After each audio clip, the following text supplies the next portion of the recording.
Hey guys, welcome back to another behind the scenes. It's a little bit noisy again. We're here at Howden's in Peterborough, and what we're doing today is going to be taking out some of the blue walkways, grinding, shot blasting, and then of course painting it back in. Let me show you exactly what we're up to.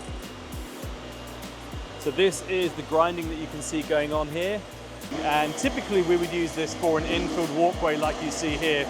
The reason we'd use this over a shot blaster is we want to lift up the old paints, and this just does a really nice job of being able to grind down a level surface, lift up the old paints, and then it leaves us with a surface that's ready for us to apply the brand new paints onto. Now arguably you could use a shot blaster as well, and in fact we also have a shot blaster on the site for exactly that, but I do feel that this just really helps give a really nice finish and just speeds up the whole process for us.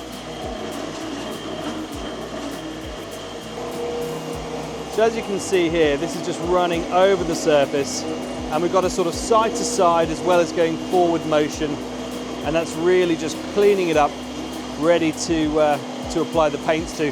This one hasn't got too much paint on already, so as you can see here, this is the original paint that we're lifting up, and that's what we're grinding off. And then we've got the shot blasters running just up here.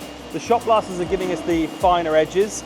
This is where we're going to tape up, paint the yellows back in, and the grinder just along the center. So once this is done, we're going to clean it down. We're then going to go over it again and look for any other areas where we've got high spots or sort of blemishes that we need to get out first. And what we're looking for is a finish that looks just like this.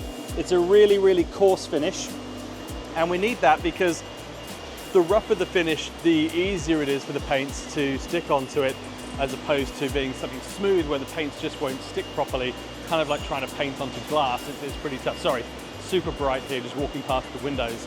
So we want a rough finish for the floor, and that's what you're looking for when you're grinding or shot blasting. Once that's done, then you can start getting your paint down on the ground, and it'll look just like this. So this is one we've just finished painting, and I love it.